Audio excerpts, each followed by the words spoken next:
जी, राजनीतिक दलों के टॉपिक को अपन आगे करते हैं और वर्गीकरण पढ़ेंगे अपन। थिंकर्स के अकॉर्डिंग कौन कौन से थिंकर्स ने क्या क्या वर्गीकरण बताया राजनीतिक दलों का। टॉपिक है राजनीतिक दलों का वर्गीकरण विचारकों, विभिन्न विचारकों के अनुसार। सबसे पहले अपन जिस विचारक के बारे में बात करने जा रहे हैं, ये विचारक है एलन बॉल। एलन बॉल का अपन देखेंगे। एलन बॉल की बुक का नाम है मॉडर्न पॉलिटिक्स एंड गवर्नमेंट। 1971 में ये बुक आती है। 7 प्रकार की दलीय प्रणाली बताई है। कौन कौन सी है अभी आपको याद हो जाएगी। 7 प्रकार की दलीय प्रणालियों के बारे में बात की है। तो सबसे पहले तो 3 प्रकार की दलीय सिस्टम बताया मैंने कि एक तो होता है एक दलीय व्यवस्था, एक होती है द्विदलीय व्यवस्था और एक होती है बहुदलीय व्यवस्था। एक दलीय व्यवस्था मतलब एक ही दल है। द्विदलीय व्यवस्था में 2 ही दल होते हैं, जैसा अपन ने अमेरिका में देखा है 2 ही दल है, ब्रिटेन के अंदर देखा है 2 ही दल है। और तीसरी जो है वो होती है बहुदलीय व्यवस्था, जहां पर 2 से ज्यादा दल होते हैं, कितने भी हो सकते हैं। जैसे भारत में बहुदलीय व्यवस्था पाई जाती है। तो वर्गीकरण द्विदलीय पद्धतियों के वर्गीकरण के बारे में समझना है। अस्पष्ट द्विदलीय व्यवस्था, अस्पष्ट क्या है, अपने शुरू में देखा था कि दल विचारधारा पर आधारित होते हैं। निश्चित विचारधारा, निश्चित सिद्धांत होते हैं। निश्चित है विचारधारा, इसका मतलब स्पष्ट है। और फिर अपन देखा था कि अमेरिका में निश्चित नहीं है, वहां पर अवसरवादिता पाई जाती है। राजनीतिक दलों में वोट बटोरने का काम करते हैं राजनीतिक दल। यानी अस्पष्ट विचारधारा कहां पाई जाती है, अमेरिका में। कि 2 ही दल हैं लेकिन विचारधारा अस्पष्ट है, अमेरिका में। 2 ही दल हैं लेकिन विचारधारा स्पष्ट है, कहां पर, ब्रिटेन में। ठीक है, यही बात यहां पे बोली कि ये अस्पष्ट द्विदलीय पद्धतियां यूएसए में पाई जाती हैं। स्पष्ट द्विदलीय व्यवस्था यूके में, ब्रिटेन में पाई जाती है, ऑस्ट्रेलिया में पाई जाती है। दलों की विचारधारा अलग अलग होती है, स्पष्ट होती है। अब यहाँ पे ऑस्ट्रेलिया का नाम आया तो अपने को यह भी ध्यान रखना है कि ऑस्ट्रेलिया में द्विदलीय व्यवस्था पाई जाती है।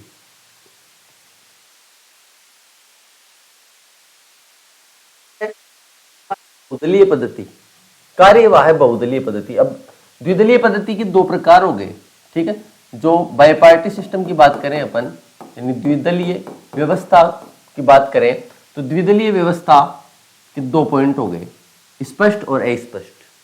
बहुदलीय पद्धति, Switzerland, Norway, Sweden, Netherlands, Belgium.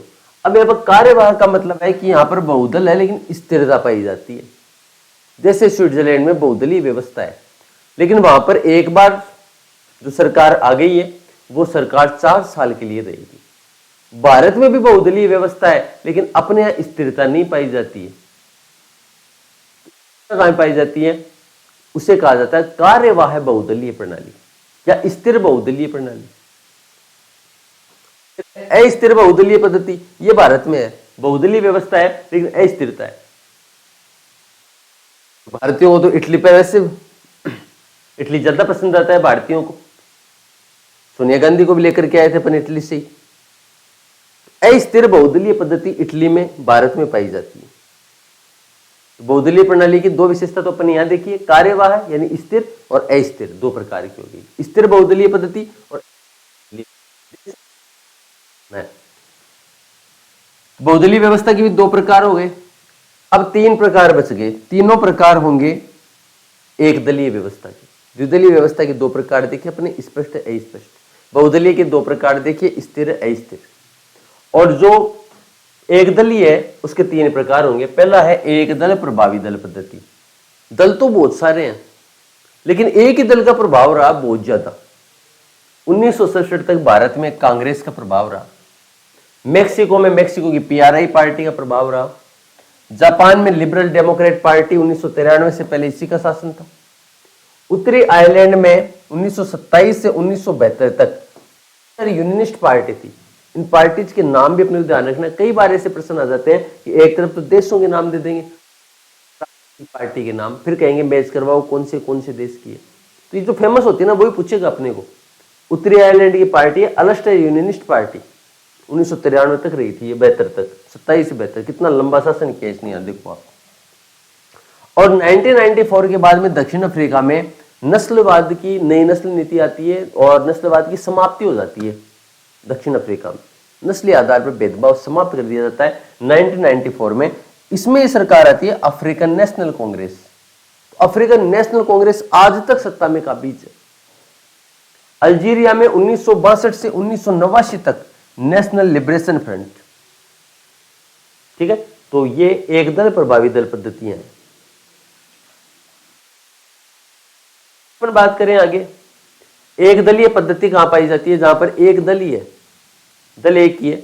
Indonesia में सुकर्णो की पार्टी।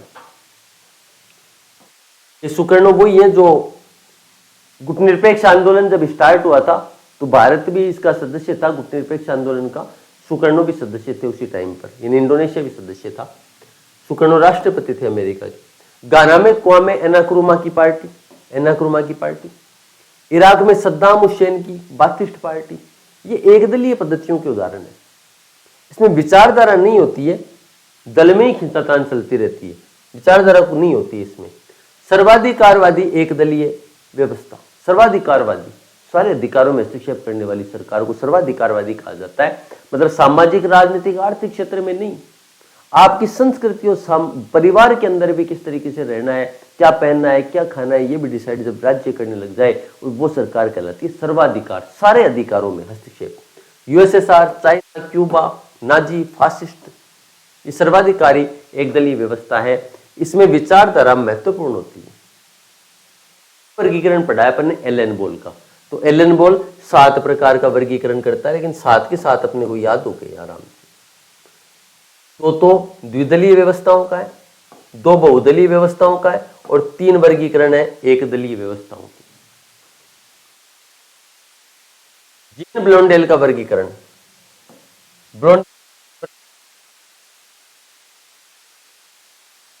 दलीय व्यवस्था कहां कहां पाई जाती है, एग्जाम्पल याद रखने की जरूरत नहीं है, सिर्फ एक दलीय व्यवस्था कहां है ऐसे प्रश्न अपने को आ जाए, इसलिए ये अपने को याद करना पड़ रहा है।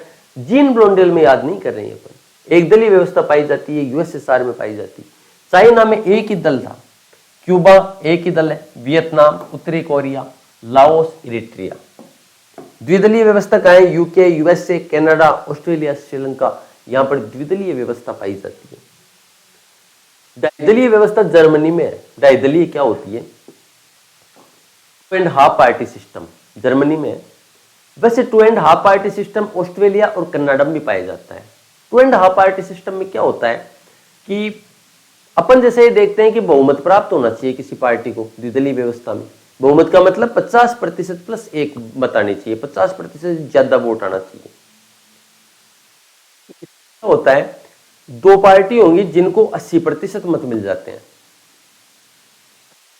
मिल जाएंगे, लेकिन उनको कंपलसरी यह है कि किसी तीसरी पार्टी का सहयोग लेना पड़ेगा, फिर ही वो सरकार बना सकती है। इसको डाइदलीय व्यवस्था कहा जाता है। जर्मनी में, ऑस्ट्रेलिया में भी है बहुत कम लेवल पर, कनाडा में भी है बहुत कम लेवल पर, कुछ कैंटन्स में है, लेकिन यहां पर जर्मनी में पूरे में है 2.5 पार्टी सिस्टम। एक दल प्रधान बहुदलीय, बहुदलीय व्यवस्था है लेकिन एक ही दल की प्रधानता चल रही है।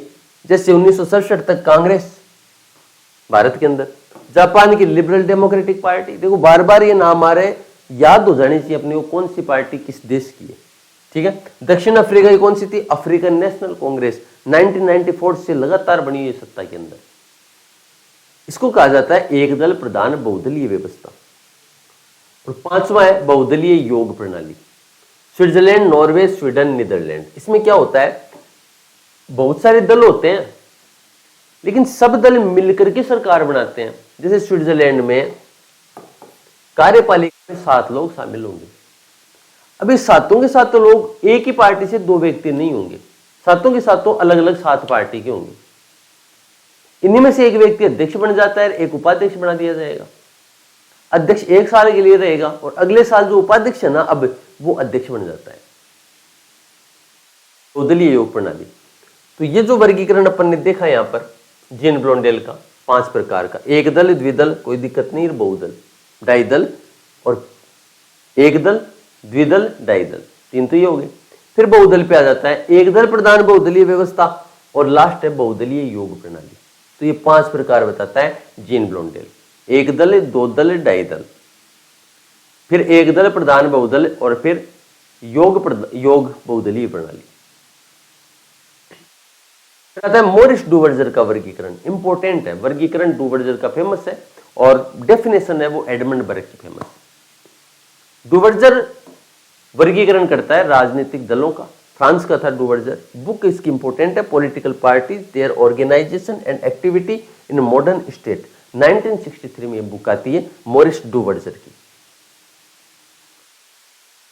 डुवर्जर के अनुसार निर्वाचन प्रणाली और राजनीतिक दल पद्धति में सीधा संबंध होता है।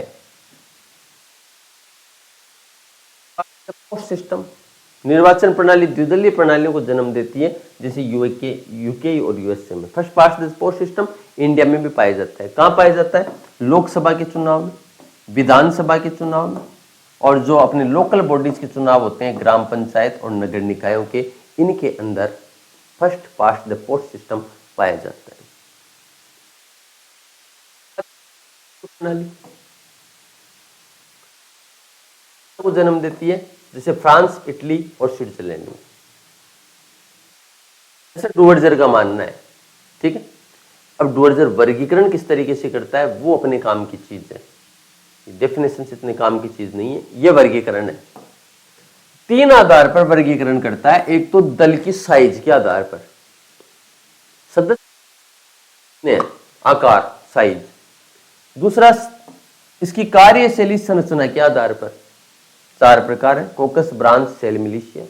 और तीसरा है दल बना कैसे, दल के उदय के आधार पर।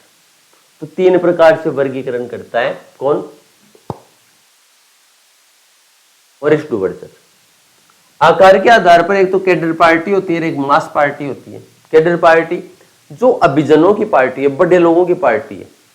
जैसे भारतीय राष्ट्रीय कांग्रेस है ना, ये जब बनी थी 1885 से लेकर के 1920 तक, मान लो जब तक गांधी जी 1915 में आ जाते हैं, लेकिन मास पार्टी बनने में 1920 साल, 4-5 साल गांधी जी को भी लग गए थे। तो कांग्रेस शुरू में जो पार्टी थी ना, वो कैडर पार्टी थी, अभिजनों की पार्टी थी।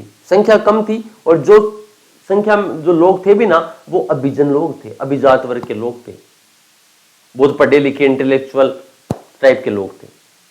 लेकिन उसके बाद में मास पार्टी बन जाती है 1920 के बाद में, आम जन की पार्टी बन जाती है। हर आम आदमी कांग्रेस से जुड़ जाता है भावनात्मक रूप से। पार्टी आकार के आधार पर कैडर पार्टी और मास पार्टी। संरचना के आधार पर 4 प्रकार होते हैं, कोकस, ब्रांच, सेल, मिलिशिया। देखो ये जो थिंकर है ना डुवर्जर, इसने साइंस पढ़ी हुई है, इसलिए साइंस का प्रभाव यहां देखने को मिल रहा है। विज्ञान के अंदर जब पेड़ पौधों का अध्ययन किया जाता है तो ये पढ़ा जाता है, कोकस, ब्रांच, सेल, मिलिशिया। तो समझेंगे कि 4 प्रकार के राजनीतिक दल, कोकस क्या है, ब्रांच क्या है, सेल क्या है, मिलिशिया क्या है। और इस राजनीतिक दल के उत्पत्ति के आधार पर वर्गीकरण। उत्पत्ति कैसे? राजनीतिक दल है, आंतरिक और बाहरी रूप से उत्पत्ति होती है, यानी संसद के अंदर यदि राजनीतिक दल बनाए तो वो आंतरिक राजनीतिक दल है, और संसद के बाहर राजनीतिक दल बनाए तो बाहरी राजनीतिक दल है। जैसे मैंने अभी आपको बताया कि भारतीय राष्ट्रीय कांग्रेस जो है उसमें से अलग हो गई थी पार्टी जनसंघ, तो कांग्रेस में से जनसंघ अलग हो गई, संसद के अंदर विलय हुआ, संसद के सदस्य थे, अलग पार्टी बना ली। संघ में से जनता पार्टी अलग हो गई, फिर बाद में भारतीय जनता पार्टी बन गई। तो वो पार्टी बन रही है, ये आंतरिक आधार पर बन रही है, तो आंतरिक राजनीतिक दल है। बाहरी राजनीतिक दल जो संसद के अंदर नहीं बनते हैं, बाहर बनते हैं। जैसे अपन एग्जांपल लें बाहर बनने वाले राजनीतिक दलों का, तो बाहर बनने वाला राजनीतिक दल है अरविंद केजरीवाल की आम आदमी पार्टी। संसद के अंदर नहीं बनी, उसका कोई लेना देना नहीं था संसद के अंदर, वो किसी पार्टी का सदस्य नहीं था उसके पहले। और फिर आम आदमी पार्टी, ठीक है, वो बाहरी राजनीतिक दल है। ये इसको अपने डिटेल में देखना है, कोकस, ब्रांच, सेल, मिलिशिया। के आधार पर मैंने बता दिया है कैडर पार्टी और मास पार्टी, ठीक है। पढ़ते ही आपको समझ में आ जाएगा आराम से, कोई दिक्कत नहीं है इसमें कहीं पर भी। फिर भी कोई समस्या हो तो आप मेरे से पूछ सकते हो, किसी भी समय हाजिर हूं मैं आप लोगों के लिए, या आप भलीभांति जानते हैं।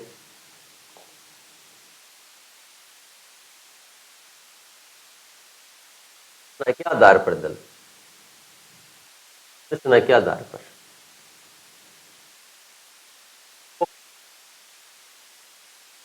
इसी जो ये अंग्रेजी का वर्ड दिया हुआ है यही ध्यान रखना, कोकस।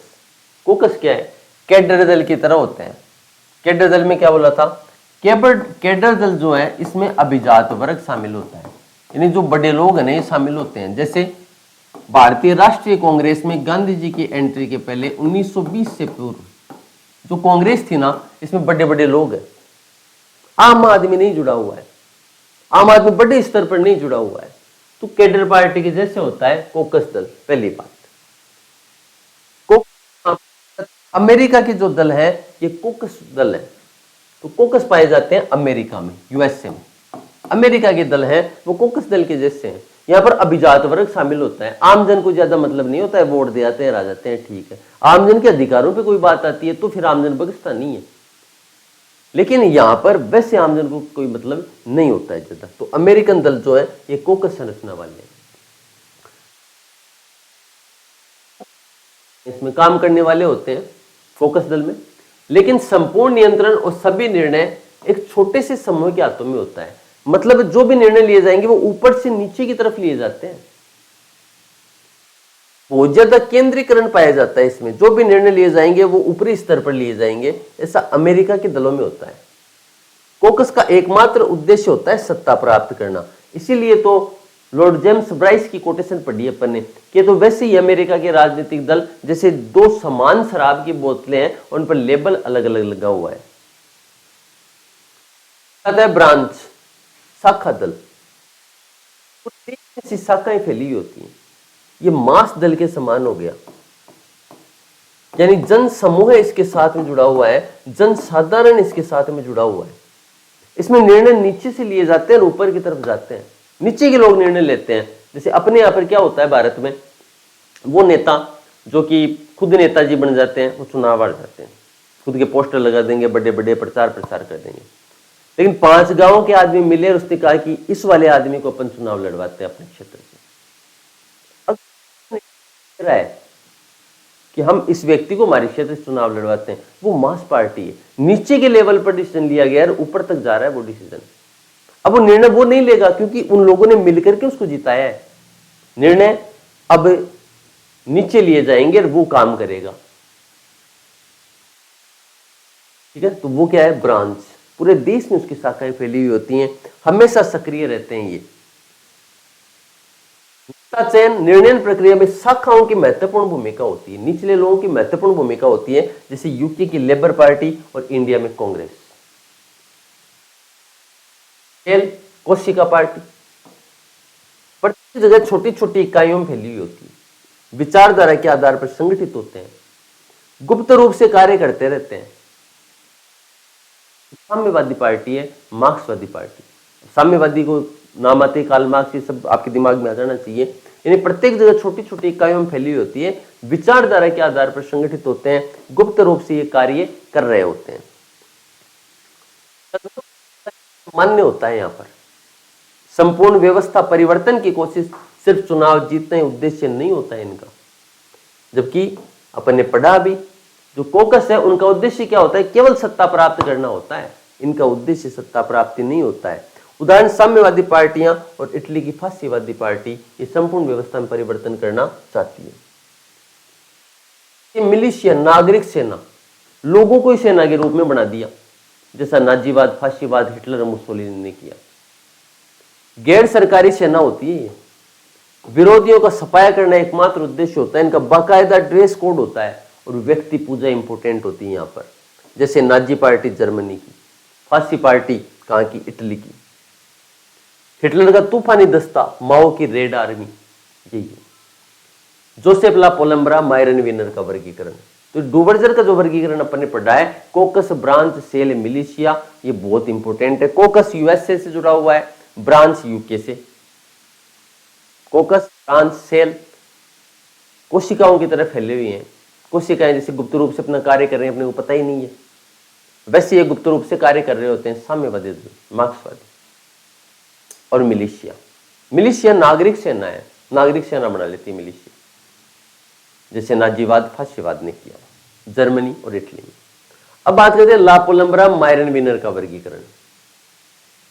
पोलम्ब्रा विनर ने साथ काम किया, ये इंडिया भी आया था राजनीतिक विकास का अध्ययन करने के लिए। प्रतियोगी दल पद्धति होती है, एक अप्रतियोगी। अब देखो अप्रतियोगी मतलब कोई प्रतियोगिता ही नहीं है। अप्रतियोगिता तब होगी ना जब एक से ज्यादा दल होंगे। मतलब एक ही दल यदि है, एक दलीय व्यवस्था है, तो अप्रतियोगी दल पद्धतियां होंगी। और एक से ज्यादा दल हो गए, द्विदलीय बहुदलीय, तो फिर प्रतियोगिता होगी इनमें। एक दलीय पद्धति अप्रतियोगी होगी, यह है एक दलीय सत्तावादी, एक दलीय बहुलवादी, एक दलीय सर्वाधिकारवादी। प्रतियोगी दल पद्धति इंपॉर्टेंट है। एक तो होता है आधिपत्य, एक है उल्टनीय। आधिपत्य विचारधारा का आधिपत्य बना रखा है। स्पष्ट विचारधारा कहां पर देखने को मिलती है? स्पष्ट विचारधारा है, फलमूलक विचारधारा है। आधिपत्य फलमूलक है, आधिपत्य वैचारिक है। अब इसको इस तरीके से पढ़ेंगे, प्रतियोगी दल पद्धति है ना, एक प्रकार तो हो जाएगा आधिपत्य वैचारिक। आधिपत्य वैचारिक ये एक प्रकार हो गया, ठीक है। दूसरा प्रकार हो गया आधिपत्य फलमूलक। आधिपत्य फलमूलक दो प्रकार। तीसरा इधर आओ, उल्टनीय वैचारिक और उल्टनीय फलमूलक। उल्टनीय वैचारिक थर्ड हो गया, फोर्थ हो गया उल्टनीय फलमूलक। तो चार में आया होगा। प्रतियोगी दल पद्धति आधिपत्य और उल्टनीय। आधिपत्य के दो प्रकार वैचारिक फलमूलक, उल्टनीय के दो प्रकार वैचारिक फलमूलक। कुल मिलाकर के प्रतियोगी दल पद्धतियों के चार प्रकार हो गए, आधिपत्य वैचारिक, आधिपत्य उल्टनीय। आधिपत्य वैचारिक, आधिपत्य फलमूलक, उल्टनीय वैचारिक और उल्टनीय फलमूलक, ये चार प्रकार हो गए। इसको अपन देखेंगे यहां पर। तो प्रतियोगी दल पद्धति चार प्रकार की होती है। सबसे पहले आधिपत्य वैचारिक, यानी यहां पर स्पष्ट होगा, विचारधारा जो होगी वो स्पष्ट होगी। तो स्पष्ट द्विदलीय सिद्धांतों पर आधारित होता है आधिपत्य वैचारिक। विचारधारा स्पष्ट होगी, आधिपत्य का मतलब ये है। और विचारधारा फलमूलक होगी, आधिपत्य फलमूलक, यानी यूएस से इसमें अस्पष्ट द्विदलीय व्यवस्था होती है जैसे अमेरिका में, आधिपत्य फलमूलक। फिर आ गया उल्टनीय वैचारिक, इसमें क्या होता है, सिद्धांत आधारित होते हैं, विचारधारा सेम है लेकिन बहुदलीय है, यहां पर द्विदलीय है, उलट दी जाएगी विचारधारा। फ्रांस और इटली बहुदलीय व्यवस्था में। उल्टनीय फलमूलक ये भी बहुदलीय है, स्विट्जरलैंड, नीदरलैंड बहुदलीय, सिद्धांत नहीं होता इनका। वैचारिक में सिद्धांत होता है, फलमूलक में सिद्धांत नहीं होता है। मीनिंग समझा दिया। आधिपत्य का मतलब है कि स्थायी आधिपत्य वाली विचारधारा होती है, सालों तक दल व्यवस्था में कोई परिवर्तन नहीं चाहते हैं। उल्टनीय में क्या होगा, घुमाव लेने वाली अस्पष्ट दलीय व्यवस्था होती है। मीनिंग समझा है यहाँ पर कि आपको पहले वाले यदि समझ में नहीं आया तो आप यहां समझ सको एक एक वर्ड का मीनिंग। वैचारिक का मतलब है विचारधारा सिद्धांत से बंधी हुई है, और फलमूलक का मतलब है कि विचार व्यवहारिक ढीली ढाली विचारधारा है, कोई सिद्धांत नहीं। गैर प्रतियोगी दल पद्धति तीन प्रकार की होती है, एक दलीय सत्तावादी, एक दलीय बहुलवादी और एक दलीय सर्वाधिकारवादी। तीन प्रकार की होती है, ठीक है। ये वर्गीकरण देखा अपन ने, किसका है, मायरन विनर, लापोलम्बरा का, इंपॉर्टेंट है। अब है साराटोरी, जोवानी साराटोरी, इटली के थे, उनकी फेमस बुक है डेमोक्रेटिक थ्योरी। भारतीय दलीय व्यवस्था को प्रभावी दलीय व्यवस्था कहा है। वही मॉरिस जोन्स ने भारतीय दलीय व्यवस्था को एक दलीय प्रभावी व्यवस्था कहा है। दोनों शब्द ध्यान रखना, मॉरिस ने तो कहा है एक दलीय प्रभावी व्यवस्था, मतलब एक ही है। प्रभावी दलीय व्यवस्था किसने कहा है, साराटोरी ने। इंडिया के संदर्भ में नाम आ गया इसलिए यहां पर बता दिया कि इन्होंने भी कुछ कहा है भारत के संदर्भ में। Typology of party system, typology party system, इसमें दलीय वर्गीकरण के तीन आधार बताए, त्रिमुखी आधार। कौन सा है, राजनीतिक दलों की संख्या, दलों की विचारधारा, दलों में विखंडन की मात्रा। त्रिमुखी आधार पर वर्गीकरण किया है। वर्गीकरण बहुदलीय प्रणालियों का संसदीय व्यवस्थाओं में पश्चिमी यूरोप के संदर्भ में। जो वर्गीकरण इन्होंने किया है वो बहुदलीय प्रणालियों के संदर्भ में, संसदीय व्यवस्थाओं के संदर्भ में और यूरोप के संदर्भ में। एक तो है संयत बहुदलीय प्रणाली और दूसरा है ध्रुवीकृत या उग्र बहुदलीय प्रणाली। संयत बहुदलीय प्रणाली में क्या होता है कि पार्टियां बहुत सारी होती हैं, नाम से पता चल गया बहुदलीय प्रणाली, लेकिन इनके मध्य ज्यादा विचारधारा नहीं होती है। 5 से ज्यादा विचारणीय दल होते हैं, आपसे समझौता करके स्थिर सरकारों का निर्माण करते हैं। जनहित पहले है, पार्टी बाद में। ध्रुवीकृत बहुलवादी प्रणाली, यहाँ 2 केंद्रीय दलों के चारों ओर बाकी छोटे दल इकट्ठे हो जाते हैं। 2 केंद्रीय दल होते हैं, बाकी छोटे दल होते हैं, और गुटों में लगातार विरोध होता रहता है। कुल मिलाकर के ये आपसे समझौता नहीं करते हैं, यहाँ पर समझौता करके फिर सरकार बनाते हैं, और इसमें समझौता नहीं होता है, ध्रुवीकरण होता है। जनहित बाद में, जबकि इसमें जनहित पहले है, पार्टी बाद में। किर्चाइमर कैच-ऑल पार्टी की बात करते हैं। कैच-ऑल पार्टी का मतलब है, किर्चाइमर ये कहते हैं कि आजकल है ना क्या हो गया है कि पार्टी ये चाहती है कि मैं सब वोटों को एक ही जगह पर अपन कवर कर लें। हिंदुओं के वोट, मुसलमानों के वोट, ईसाइयों के, सिखों के, सबके एक जगह, धर्म के आधार पर, फिर जाति के आधार पर वोट मेरे ही पास आ जाए।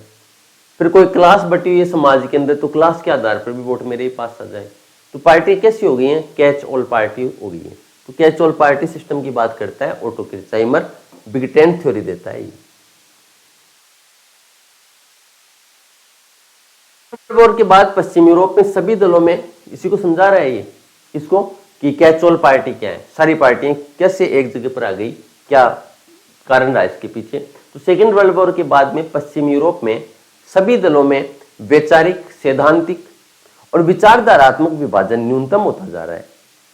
अधिक से अधिक मतदाताओं को आकर्षित करने के लिए दल विचारधारात्मक कट्टरता को त्याग रहे हैं। जैसा आपने पढ़ा शुरू में कि विचारधारा से भी ज्यादा आजकल है ना, जो मुद्दे होते हैं ना, उन पर चुनाव लड़े जाने लग गए। तो मुद्दे ज्यादा इंपॉर्टेंट हो गए, विचारधारा को बदल देंगे। अगर मुद्दे इंपॉर्टेंट है तो विचारधारा को बदल देंगे। अब आता है न्यूमैन का वर्गीकरण। दल जनमत का प्रकटीकरण करना, ना कि उसे निर्माण और आकार देना, चुनाव के समय सक्रिय रहना। एग्जाम्पल है अमेरिका का। इसे प्रतिनिधित्वकारी दल कहता है। यानी प्रतिनिधित्वकारी दल क्या कर रहा है अमेरिका में? जनमत का प्रकटीकरण करते हैं कि हमारे पास में इतने वोट हैं, इतने वोट हैं, मीडिया के सामने आकर के वाद विवाद करते हैं, उसे निर्माण और आकार देते हैं। अमेरिकन विद्वान शुम्पेटर, रॉबर्ट रेहल, एंथनी डाउन्स इसके समर्थक हैं। किसके? प्रतिनिधित्वकारी दल के। फिर एकीकृत दल, और वर्गीकरण कौन कर रहा है? न्यूमैन। प्रतिनिधित्वकारी, दूसरा है एकीकृत दल। जनमत का निर्माण, लामबंदी, सदैव सक्रियता इनकी विशेषता होती है, जैसे भारत और ब्रिटेन के दल। रॉबर्ट मिशेल्स अल्पतंत्र के लोहे नियम की बात करते हैं। अल्पतंत्र नियम सिंपल तो ये है कि जो नेता होते हैं या नौकरशाही जो होते हैं, आईएएस जैसे ऑफिसर, ये क्या करते हैं, अपने चारों तरफ लोहे का एक आवरण बना लेते हैं, और इस लोहे का जो आवरण बनाया है इसमें आम आदमी प्रवेश नहीं कर पाता है, वो मिल ही नहीं पाता है अपने कलेक्टर से, अपने नेताओं से। इसको ही बोलता है अल्पतंत्र का लो नियम, कि संख्या में कम है लेकिन फिर भी इन्होंने एक लोहे का आवरण बना लिया है। एक चुनौती दी है, और अल्पतंत्र का लो नियम दिया है रॉबर्ट मिचेल्स ने। जर्मनी को आधार बनाया। जर्मनी की भी किस पार्टी को? जर्मन सोशल डेमोक्रेटिक पार्टी को आधार बनाया रॉबर्ट मिचेल्स ने। आयरन लॉ ऑफ ओलिगार्की में रॉबर्ट मिचेल्स खुद जर्मनी का है, और जर्मनी की जो पार्टी है जर्मन सोशल डेमोक्रेटिक पार्टी, इस पर स्टडी की है। ठीक है, न्यूमैन इसे चुनौती देता है, बस इतना सा ध्यान रखना है। स्टॉर्म क्या कहते हैं? ऑफिस सीकिंग की बात करते हैं, ये वोट सीकिंग की बात करते हैं कि पार्टियां सत्ता प्राप्ति को अपना उद्देश्य मानती हैं, पार्टियां वोट प्राप्त करना है उद्देश्य मानती हैं। ये पॉलिसी सीकिंग की को चुनौती देते हैं। पार्टियां जो है वो पॉलिसी सीकिंग की बात करती हैं। कहां पर है? यूके की लेबर पार्टी और साम्यवादी दल पॉलिसी सीकिंग पर आधारित है, जबकि अमेरिका का यूएसए का जो दल है, ये यूएसए की पार्टी वोट सीकिंग पर आधारित है, वोट जुटाने का काम करते हैं या राजनीतिक दल। लेनिन की बुक है what is to be done. Lenin राजनीतिक दलों के लिए ये मानता है कि राजनीतिक दल ठीक है, जरूरी है, विचारधारा भी सही है, लेकिन दल एक ही होगा और वो साम्यवादी दल होगा, ये लेनिन मानता है। बुक है इसकी what is to be done. लोकतांत्रिक केंद्रीकरण का सिद्धांत देते हैं, विचारधारा आवश्यक मानते हैं, वर्ग चेतना से बाहर आती है, यानी चेतना जो है ना वो बाहर से लाई जाएगी वर्ग में, जबकि कार्ल मार्क्स मानता है चेतना स्वतः आती है। ये डिफरेंस जो अपन ने देखा था मार्क्सवाद में वही। दल एक ही होगा, साम्यवादी दल। हरावल दस बोलता है इसको मॉडर्न प्रिंस बोलता है, बुक भी है मॉडर्न प्रिंस ग्रामसी की, ग्रामसी मॉडर्न प्रिंस बोलता है साम्यवादी दल को। राजनीतिक दलों का विरोध भी किया गया है भाई साहब, ऐसा नहीं है कि राजनीतिक दलों का वर्गीकरण या परिभाषा दी गई है, इसका विरोध भी किया गया है, यानी दल विहीन लोकतंत्र की बातें भी की गई हैं। जैसा भारत में जयप्रकाश नारायण भी दल विहीन लोकतंत्र की बात करते हैं, एम.एन. रॉय भी दल विहीन लोकतंत्र की बात करते हैं कि दल नहीं होने चाहिए।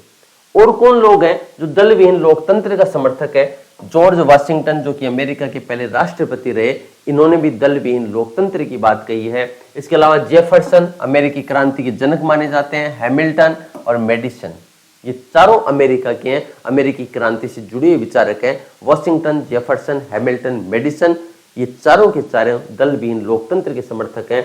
भारत में एम.एन. रॉय दल विहीन लोकतंत्र की बात करते हैं, जयप्रकाश नारायण दल विहीन लोकतंत्र की बात करते हैं। जयप्रकाश नारायण अपनी पुस्तक भारतीय राज्य व्यवस्था की पुनर्संरचना ऑफ इंडियन पॉलिटी में दल विहीन प्रजातंत्र पर विस्तार पूर्वक लिखा है। महात्मा गांधी ने इसीलिए कहा स्वतंत्रता के बाद कांग्रेस को खत्म करो, जिसे विनोबा भावे ने खूब प्रसारित किया। दलों के प्रकार, संगठन, सदस्यता के आधार पर वर्गीकरण। प्रोटोदल सिद्धांत क्या है? प्रोटोदल सिद्धांत ये अपने को ध्यान रखना है, ये गुट होते हैं, इन एथेंस में पाए जाते थे, यूनान में पाए जाते थे। 17-18वीं सदी में ब्रिटेन का टोरी और व्हिग जैसे, टोरी और व्हिग के बारे में अपन ने पढ़ा शुरू में, कैसे ब्रिटेन में राजनीतिक दलों का विकास होता है। तो ये प्रोटोदल का एग्जाम्पल है, टोरी और व्हिग गुट के रूप में होते थे। राजनीतिक दलों को गुट बोलते थे, ऐसा मान लो कि दल होते ही नहीं थे तो गुट बोला करते थे, गुट है। कैडर पार्टी अपन ने देखा, क्या है कैडर पार्टी? जो अभियानवादियों की पार्टी है। ये रिवीजन कर रहे हैं अपन, जो अपन ने पढ़ा है उसको रिवाइज कर रहे हैं एक बार। कैडर पार्टी में क्या पढ़ा? कैडर पार्टी अभिजनों की पार्टी होती है, जैसा भारतीय राष्ट्रीय कांग्रेस 1885 से लेकर 1920 तक था। कैडर पार्टी कुकस पार्टी जैसे है वैसे है। कैडर पार्टी में ऊपर से नियम बनते हैं, नीचे लागू होते हैं, ऊपर वालों की ज्यादा चलती है कैडर पार्टी। अमेरिका की पार्टी कैडर पार्टी है, कुलीन लोगों का दल होता है, अभिजनवादी होते हैं इसमें, अभिजातवादी। सार्वभौमिक वयस्क मताधिकार से पहले अस्तित्व में थे। ब्रिटेन, कनाडा, स्वीडन के अनुदारवादी दल इसके एग्जाम्पल। कम संख्या होती है, ज्यादा योगदान होता है। डुवर्जर इन्हें कमजोर अभिव्यक्ति कहता है। 19वीं सदी में विशेष रूप से यही थे। इस शब्द का प्रयोग साम्यवादी दलों में ज्यादा होता है, संसद के अंदर निर्मित होते हैं। वोट वर्ग अभिजनी वोट बटोरने का काम करते हैं। क्वांटिटी की बजाय क्वालिटी पर ज्यादा फोकस होता है यहाँ पर। अब आता है मास पार्टी। मास पार्टी इसका अपोजिट हो जाएगा, कैडर पार्टी का पढ़ा है अपन ने। मास पार्टी क्या है? आमजन की पार्टी जो होती है वो मास पार्टी होती है, जैसे ब्रिटेन की लेबर पार्टी, भारत में कांग्रेस इसके बेहतरीन एग्जाम्पल है। कैचुअल पार्टी की बात किर्चाइमर करता है कि समाज में सभी प्रकार के मतदाताओं से वोट प्राप्त कैसे किया जाए। ठीक है, तो कैचुअल पार्टी, अम्ब्रेला पार्टी भी बोल सकते हैं इसको, लेकिन किर्चाइमर जो शब्द यूज में लिया है वो है कैच ऑल पार्टी।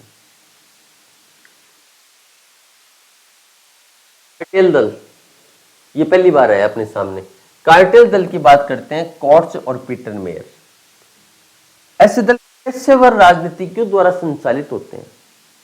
प्रोफेशनल जो होते हैं ना पॉलिटिशियन, उनके द्वारा ये दल चलाए जाते हैं। पीटर मेयर से जुड़ा हुआ है कार्टेल दल की अवधारणा। कार्टेल दल, ठीक है। कार्टेल दल सार्वजनिक स्रोतों द्वारा वित्त का समर्थन करते हैं। कैचुअल पार्टी का परिवर्तित रूप ही है कार्टेल पार्टी, ठीक है। ये ध्यान रखना, पहली बार ही आया है तो कार्ट्स पीटर मेयर के है। और तो क्या दोबारा रिवाइज हो गई। कार्टेल पार्टी को कोर्ट मेयर आंदोलनकारी दल भी कहते हैं। तो ये अपना राजनीतिक दलों का टॉपिक था जो अपन ने पढ़ा, समझा इसको तरीके से। ठीक है, यहां से आप राजनीतिक पार्टी के क्वेश्चन सोल्व करने बैठोगे तो आप यकीन मानिए आपके क्वेश्चन सोल्व हो रहे होंगे। ठीक है, thank you, lot of thanks. फिर मिलेंगे अपन एक नए टॉपिक के साथ में, जो भी आपके सिलेबस का पार्ट होगा उसी को अपन आगे ले जाते हुए अपन नए टॉपिक के साथ में मिलेंगे नेक्स्ट सेशन में। Thank you, lot of thanks.